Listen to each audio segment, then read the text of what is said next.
Well, it's great to see everyone and welcome to our January 2022 membership check-in. I can't believe that it's the year 2022.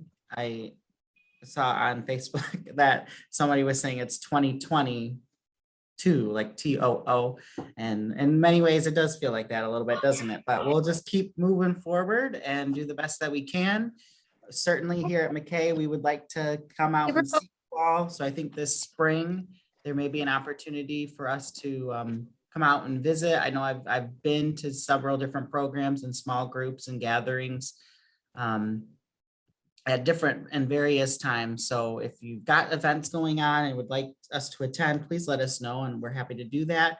We'll wear our masks, we're all vaccinated. We'll come out and visit you if your program or policies allow for that.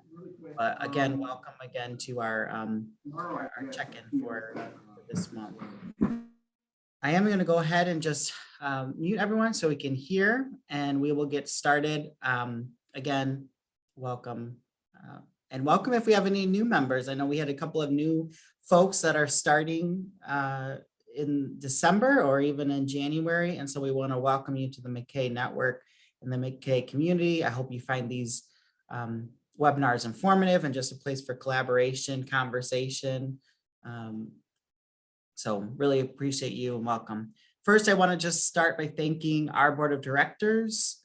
January is School Board Education Recognition Month, and we would not be able to do the work that we do without our board of directors. So would really just like to pause and thank you. If you have the emoji button, you could certainly do the clapping hands emoji for our board of directors or put something into the chat and say hello. But really want to thank all of our board of directors, Tammy Brown, Kieran Govan, Ugi Lamar, Kelly Bella, Renee Gowan, Heather Robidoux, whose birthday is today. Happy birthday, Heather. Happy birthday. Whitney Detmer, Brenda Baker, Stacy Zions, Chad Zitterkoff, Michael Evans, Connie Cox, Maha Maki, Ted Kroll, Shelly Hansen, Tony Costello from the Department of Corrections, Ryan Hunt for the Michigan Works Association, Jack McNeil from the Department of Ed, and certainly our very own Judy Walker in our office. So thank you all for the work that you do. All of these people, with obviously the exception of Judy, even though I know she volunteers additional hours sometimes, are all volunteers on our board. We cannot do what we do without our board. They help drive the direction. They keep us grounded. They help with professional development and planning opportunities, all of our strategic planning the board does. And so we're really grateful for them. It's just a really great group and we have great representation from all across our state. So really thank you all for being involved with MACAE, some for just a few months, others for several years. And so really thank you all for the dedication that you have and the work that you put forward to keep MACAE going strong. And before Patrick moves this slide, he always leaves himself out of these thank yous, but we always have to make sure we thank our Patrick Brown. I guess we could also announce that Patrick is now full-time with MACAE. We are no longer sharing him with Michigan's children as of January 1st. So, that will be a little bit of a budget crunch for us, but we feel Patrick is more than worth it. And we have heard from our membership and our board that we are supporting this increase in financial recognition of everything he's done. So we now have Patrick 100% of the time, and we are very, very excited about that. I'm excited as well. So happy to get started and get into our work. And again, thank you so much to our board of directors, to you, Tammy, our president, for all that you do for MACAE. As always, I usually start with a little short clip, a reflection, or kind of a motivation. I will tell you that there are two clips today. They're both relatively short, and so I thought we could squeeze into. The first, I will say, is a little more sentimental and reflective. Over the last couple of years, we just had a lot of loss. And I think, we're all coming to a head here where everything just kind of seems to be closing in. But there is hope. There is, direction that we can take to just remain positive and keep going. I know many of us are dealing with, in and out of work, in and out of school, virtual, hybrid, back in person to tomorrow. What happens this morning is going to be different this afternoon again. And I just think it's important that we keep that perspective. So in honor of Danny Tanner. We got a little clip from Full House, Bob Saget. If you saw, he passed away earlier this week, kind of over the weekend. So wanted just to share a clip. If you remember from Full House, Uncle Jesse, played by John Stamos, loved the hair, and Danny Tanner were brothers-in-law because Danny was married to Jesse's wife. So that's kind of just where this clip comes from. If you could just put in the chat when I start the video that you can hear it, I'd really appreciate that. Just so that we can hear it. Missed a great Thanksgiving, sis. You coming? Yeah. Yeah, let's go. Wait, look at this. I forgot how much the girls looked like Pam when she was their age. Yeah, right. Come on, let's go, man. Wait a second. You want to talk? No, why would I want to talk? Come on, let's go. Jesse, it's okay if you're hurting. I'm not hurting. I'm hungry. I want to go eat. Let's go, please. You know, I hadn't thought about this, but this must be real hard on you. You spent more Thanksgivings with Pam than any of us. Hey, what does it take to get through you? I don't want to have this conversation, okay? So leave me alone. Okay, fine. I'll just be moseying along. But if you want to talk, you know my home number.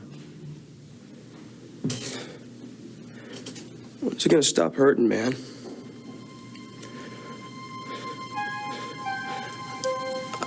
I keep thinking the pain's gonna go away, but it doesn't. When I see pictures or I think of her, I get this feeling, this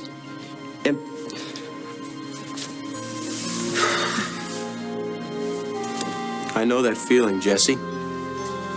And I don't think it ever completely goes away. Sometimes it's easier, but on days like this, it's real hard. But you don't have to go through this alone. I'm missing her, man. It's hard for me to talk about it. Talking about it, that's what helps me. Talking about the memories, that's what keeps her in your heart.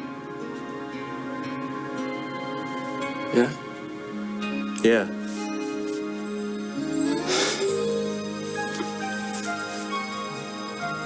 You know, everybody knows the story about how I got my hair all chopped up and everything, but I bet you don't know how I retaliated. Look at this. Did you ever see your wife with red, white, and blue hair? I think she looked cute. How did you do this? Picture this, man. It was the middle of the night, 2 things of finger paints and vanilla pudding.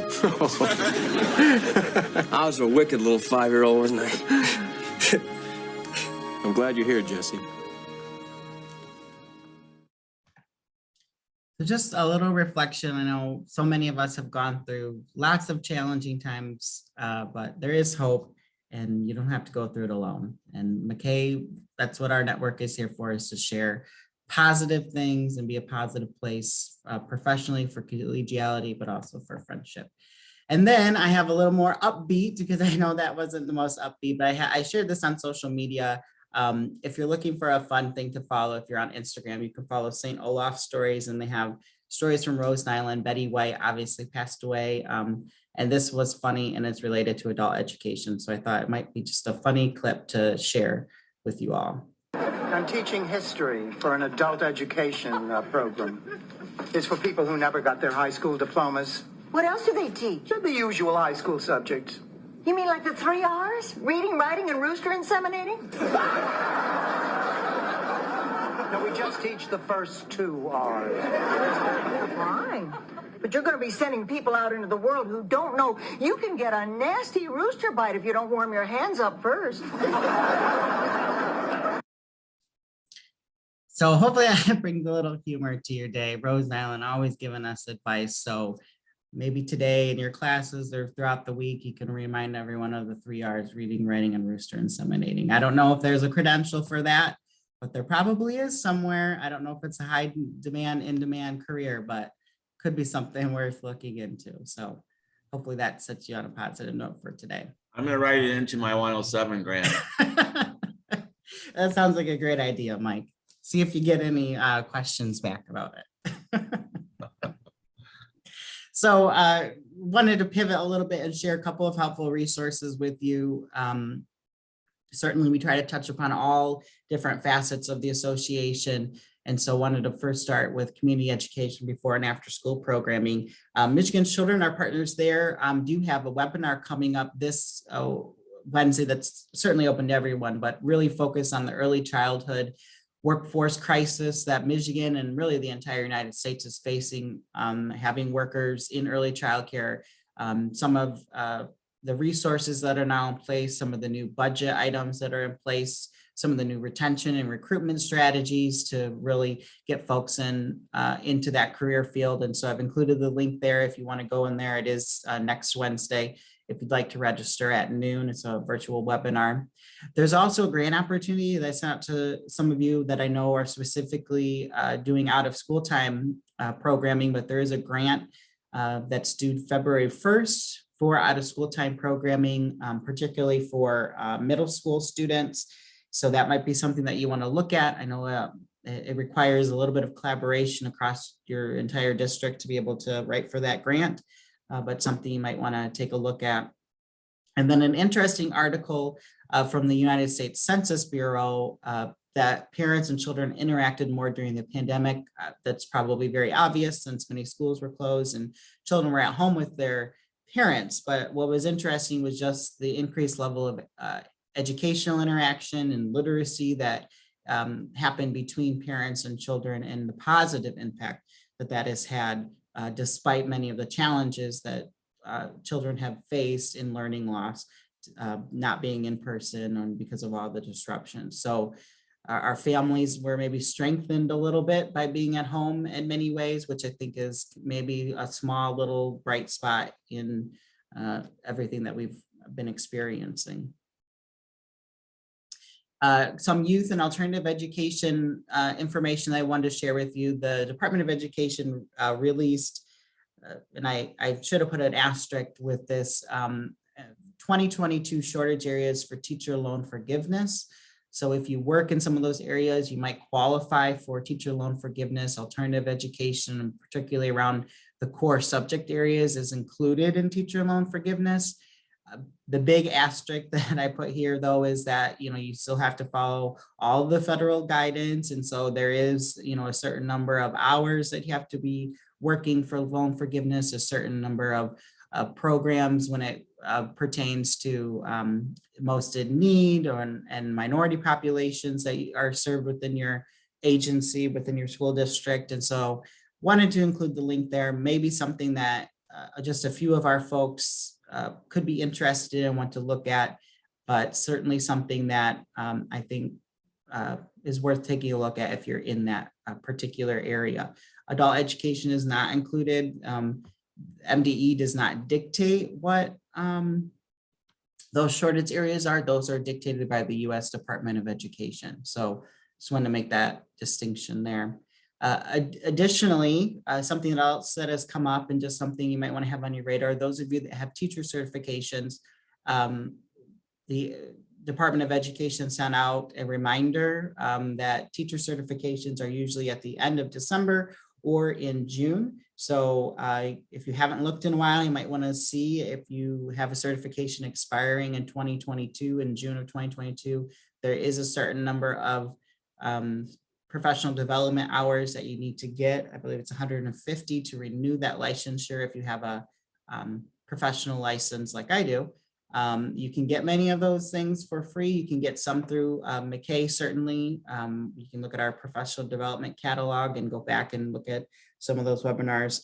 Certainly, we have an upcoming Spring Institute that you can go and get really a cash cow of many sketches in one setting. So that would be something to look at. And then certainly our partners at EDSI have professional development on the Kiwi system that you could also log into and go through some of those courses as well to provide professional development. So just a reminder, really, when you think about it, there's only a few months here left in the program year. And so you might want to just have it on your radar if you have to renew that certification for next program year and you're continuing.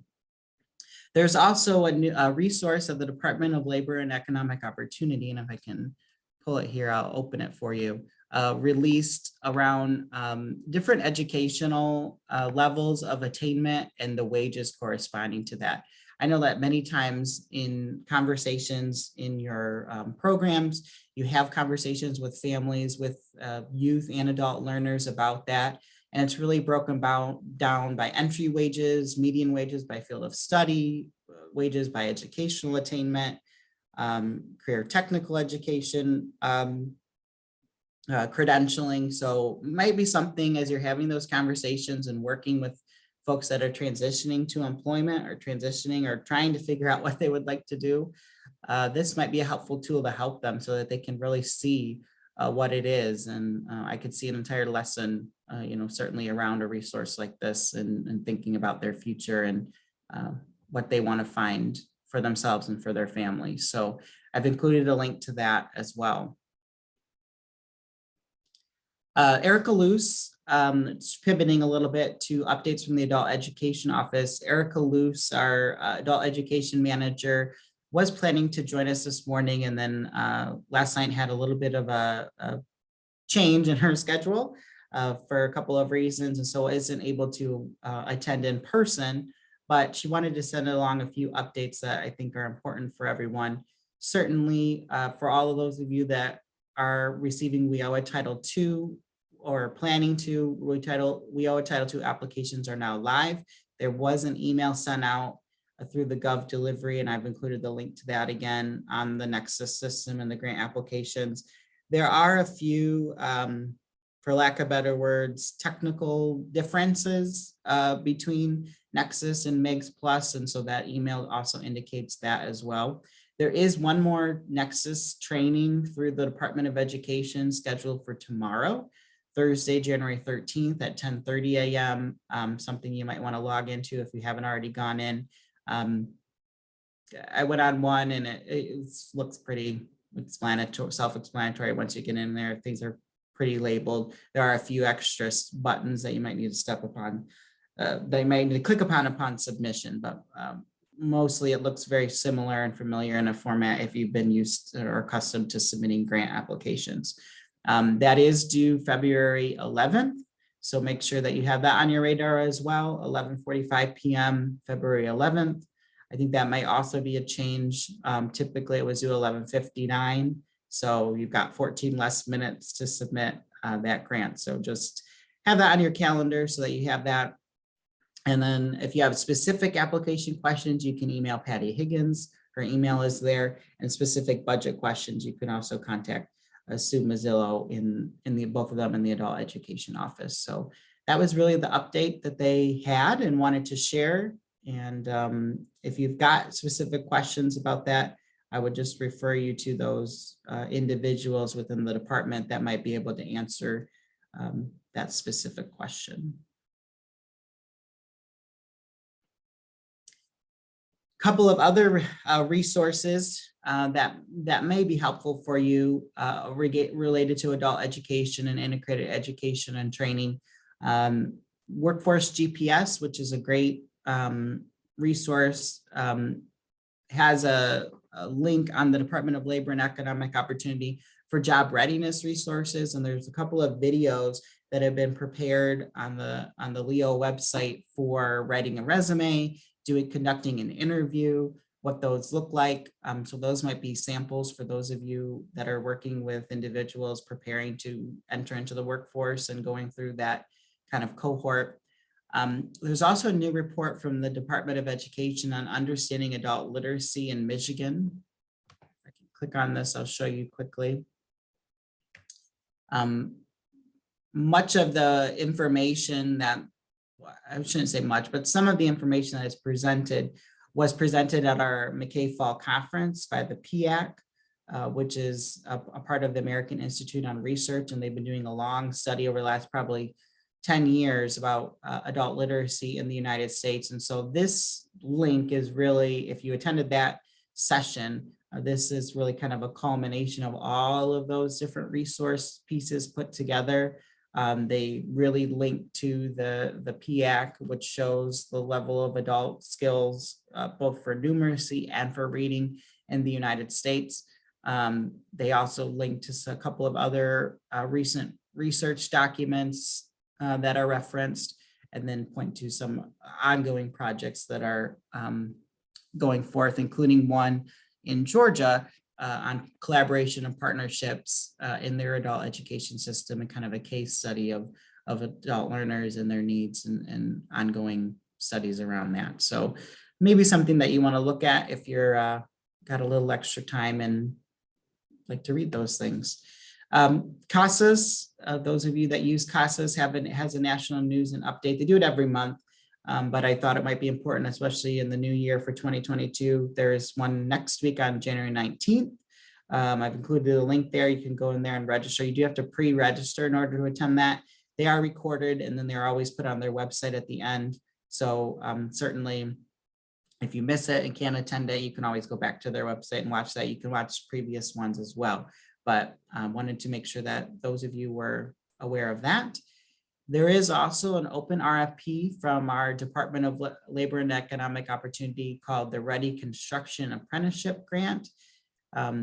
It would be something that those of you that are offering apprenticeships or work in agencies that might be offering apprenticeship opportunities may want to take a look at.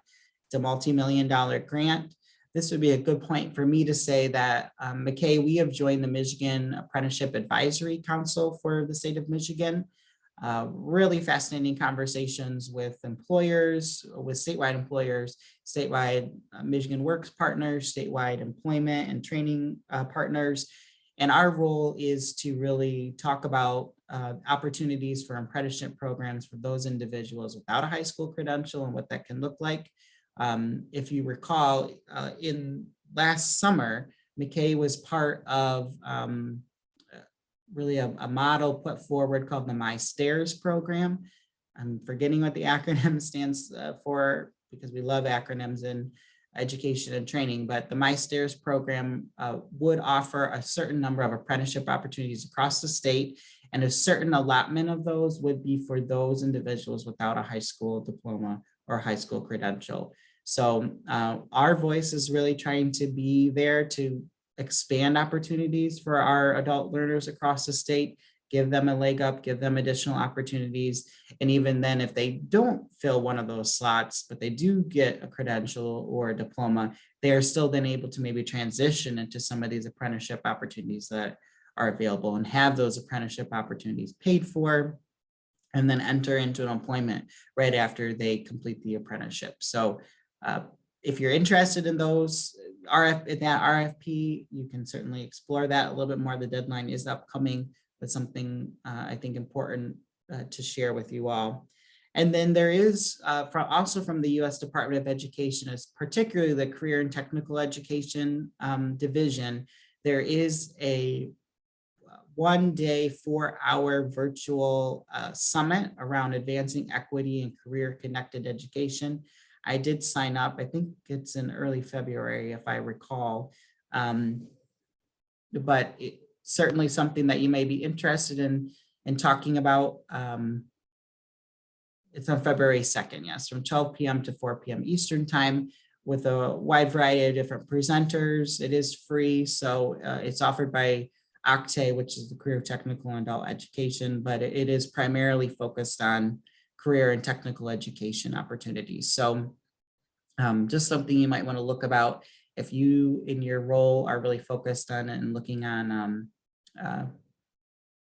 equity-based programming, especially as it relates to career training opportunities for participants as they come through.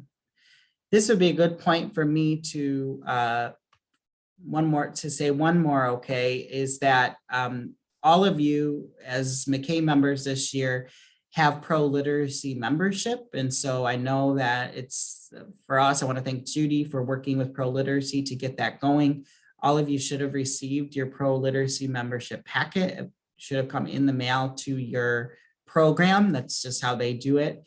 But you should be starting to get information from ProLiteracy as a member. I just got one and it's got a lot of information, including information about grants, upcoming professional development that they include there, different research models that they're looking at. So that may be something that you want to make sure that you've got an eye on for each month. It's included as a part of your MACAE membership. And don't forget that you have that and to take advantage of that. In addition to all of that, you get reduced rates on many of their products. So I know many of you are going through the budget process right now. If you've got amendments or modifications, that you may want to take a look at those and take advantage of some of those opportunities. And when I send this information out, I'll also send out the contact for Elaine Pardick. She's our New Readers Press, which is the publishing arm of ProLiteracy, our New Readers Press representative. And if you've got questions about certain products or things of that nature, she can certainly help you work through that and identify which products might work the best for you and your program. So just wanted to remind everyone, most everyone with the conference that we had in the fall, and we had a couple of changes taking place, but everyone was enrolled starting November 1st or around that date. Then with the holidays, I know it might get lost in the shuffle. So you do all have ProLiteracy membership, 3 individuals from each agency within our association. So all of the directors have ProLiteracy membership, and then 2 other individuals from that agency as well. So I hope you'll take advantage of that and utilize that. Can I just jump in? I already got my refund check because I had paid for my membership and I already received mine. So if you had a membership and you think you should have gotten a refund for a portion of it, it was a portion of it because I had the membership started before the date of this, you might want to reach out to them just to verify. Absolutely. That's a great point, Tammy, was that if they have you in their system as an agency, they were going to be refunding your ProLiteracy membership if you had already paid that yourself or on behalf of your program, and because now you're included under the MACAE ProLiteracy membership. So if you've got questions about that, certainly reach out to us and we can help you get in touch with ProLiteracy and the folks there. I know I will just say that for a couple of programs, it was a challenge because their district or maybe a department within the district had applied for membership. And then that also maybe included adult education. So our MACAE membership would only obviously cover your adult education program, not everyone else. So we're trying to work out, I know, a few refunds and reimbursements and what that might look like. But for the most part, I think it's gone well, and I hope you take advantage of that opportunity. This would be a great time for me to stop and ask if there are any questions on anything that we've updated so far.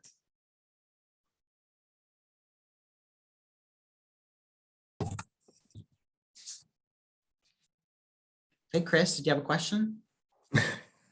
No, I'm sorry. Oh, okay. No worries. I was just smiling. I just saw you pop on and I love to see your smile. So there you go, Chris. Well, I will have a question later about something we haven't talked about, so I can wait till the end of the meeting. Okay. Chris, just so you know, I did get your email. I just haven't had a chance to talk to Patrick about it yet. Great. Well, that's what I was going to talk about later. Okay. I'm going to stop talking about it now. Yes. Patrick, I don't see anything in the chat. Great. We'll circle back to you, Chris. I put you down here on my list. Oops. Also related to adult education is you may have gotten an email.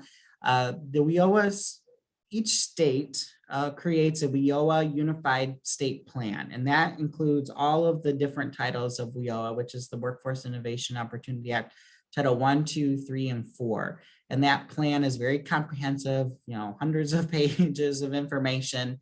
And so it is a 4-year cycle, similarly aligned to our WIOA grant cycle, which is from 2020 to 2024. At the 2-year mark, however, they do update and kind of add additional information, modify or make changes to the WIOA State Unified Plan.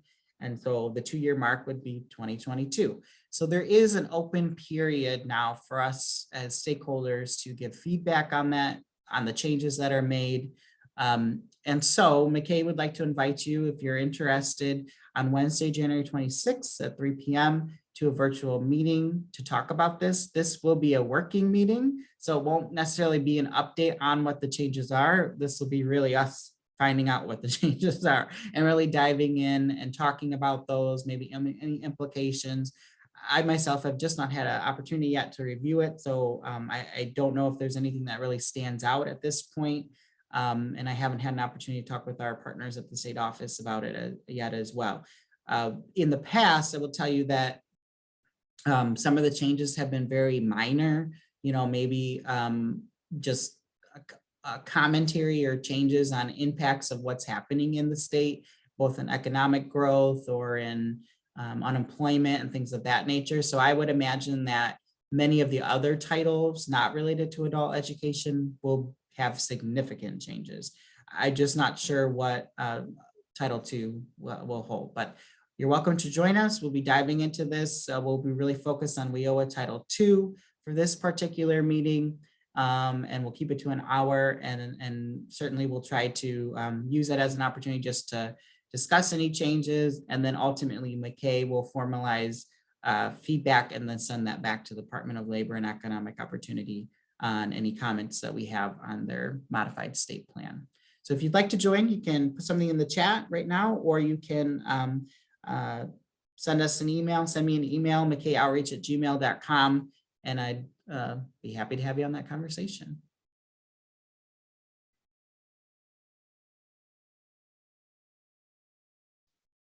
I wanted to give Oogie, if he's on, an opportunity to say hello and to update folks.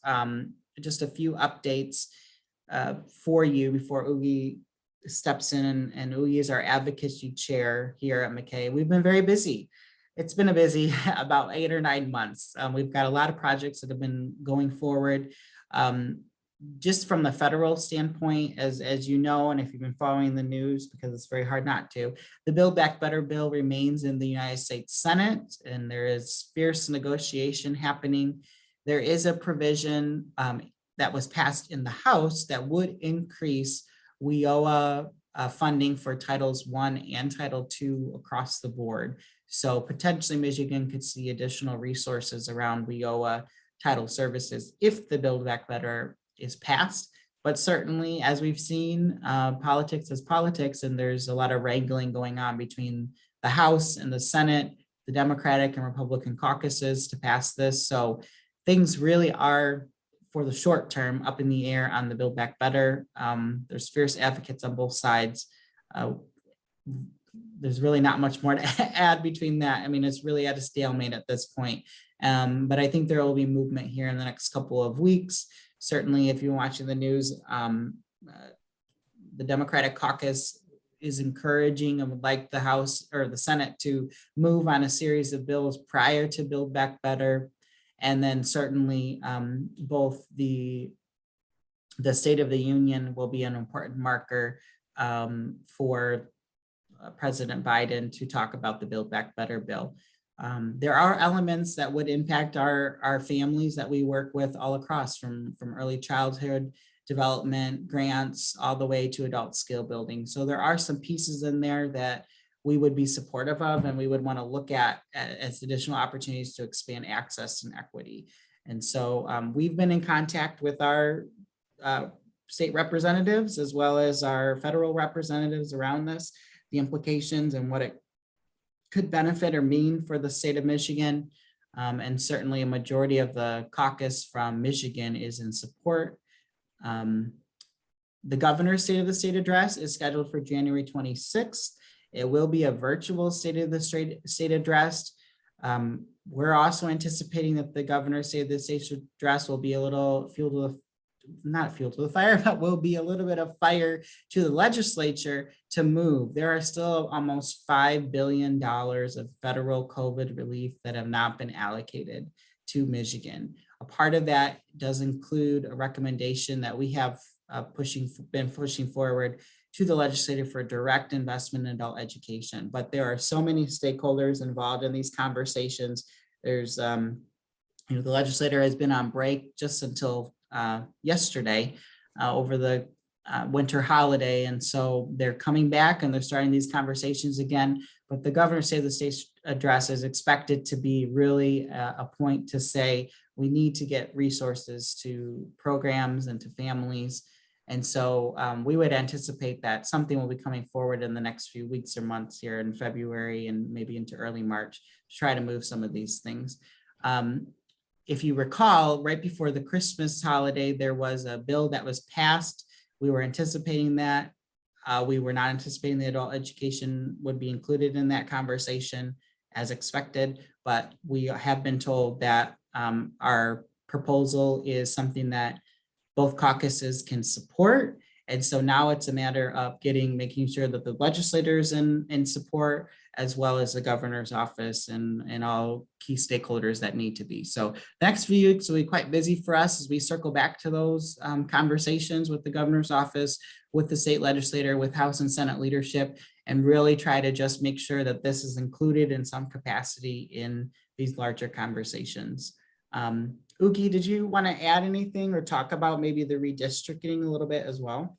You took the words right out of my mouth there. Great Meatloaf song. But as Patrick said, a lot of things are in the works, especially navigating the new legislature that's just put into office. And so with the redistricting, the advocacy committee will send out some information to let you know those lines have changed quite a bit.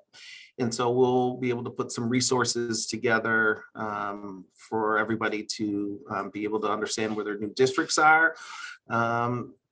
We're called to meet this Friday. And one of the things Patrick and I were able to meet with our regional partners through COABE. And so that was Indiana, Illinois, Michigan, some reps from there. And they came up with a pretty good idea that I'd like to steal from them, is that they've actually had a student letter writing campaign or an essay contest, and they use their legislature as the judges. And so hopefully, as our committee meets this Friday, we'll come up with some prompts and start a kickoff for a student essay contest for our February update. And so we should be sending out some information again. Please join us this Friday for our committee meeting regarding advocacy in the state. That's it. Thank you, Ugi. Really appreciate all that you do. And as Ugi said, yes, we will send that information out. We were kind of waiting for some final things, but state and federal district lines have been redrawn. So many of you may have a new representative at both the state and the federal level, even because of the redistricting that is happening. And so one of the things that we've also talked about, Ugi and MACAE and I, is different student speak opportunities. That's something that we've done in the past around election years as well. And many of you have been involved with that, but that is an opportunity for your participants, both in alternative and adult education and even community education programs, to voice or have families share the concerns and share about their life and share about how our programs benefit in their lives. And we invite candidates running for various offices, both the local, state, and federal levels. We've had great success with that. That's something that we want to do. Certainly, we want to be mindful of the health considerations that need to be put in place. So we're probably not going to be looking at January or February to do something like that. But certainly as we come into the spring, we want to be able to do that. But we will make sure that you get that information as well if those opportunities open up. And if we have any vendors out there or our sponsors, we are going to look for a partner to have some type of a cash award or a cash prize for those essays that are written. So if you're interested in doing that, either contact me or Patrick or someone within your area that you work with. Great idea, Ugi. And I see a couple folks put into the chat that they want to join the WIOA conversation on the state unified plan. I've got you down, so I'll make sure that you get that information. So thank you for putting that in there. So we're in the home stretch here. A couple just final things I wanted to share with you before we open it up to some question and answer or comment period. We've got a few important events coming up that I want to make sure that you know about. Certainly on Friday, as Ugi said, we have our MACAE committees. We've got 6 outstanding committees that meet at 1 p.m. to 3 p.m. There are also sketches available. If you need sketches, you get 2 sketches for each committee meetings that we have. Even if this is your first time, we would invite you to come. The committee at the beginning, we will have a short lunch and learn presentation from Burlington English with a few updates for the new year. And then we'll transition into our committee meetings, probably around 1:30-ish. And then they will continue to meet afterwards. But if you're looking to get involved or you want to be involved in anything from advocacy to alternative education, high school equivalency, community ed, workforce development, who am I missing? Those of you that can put it in the chat, but all of our committees, you can also go onto our website and we have a committee page and you can learn more about the work that each committee is doing as well. Next week, we will have our updated professional development calendar for the rest of the year. We know many of you are going through the budget process now, and we'll have modifications that you're making as you get your amendments back. And so we want to make sure that you're up to date and have all the information that you need for the rest of the program year.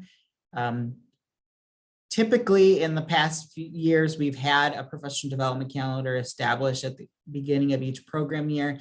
And as we've gone through this process, we've had to kind of adapt and change. And so want to make sure that you have that information as up to date and current as you do. And so we're working hard to make sure and solidify those dates and times so you have those on your calendar and can plan accordingly.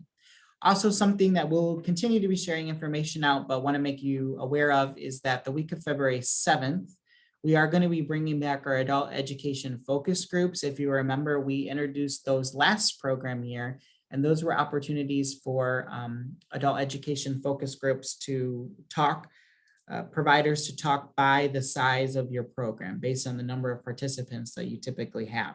And we've talked about best practices, we've shared resources, we've vented frustrations or concerns that we may have, but ultimately it's kind of to check back in to see kind of where programs are at, for programs to be able to share ideas. Anyone's welcome, instructional staff, directors.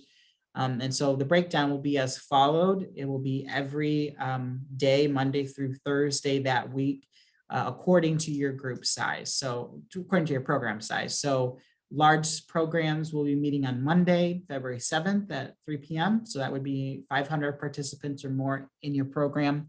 The mid-size group is 250 to 550 participants on February 8th. The lower mid-size, which is 120 to 250 participants, is on Wednesday, the 9th. And then the small size group, which is typically from 1 to 100 participants, is on Thursday, the 10th. So would encourage you to mark that on your calendar if you're able to join. At this time, we're not necessarily planning for these to be recorded, but they are just kind of an open forum to come in.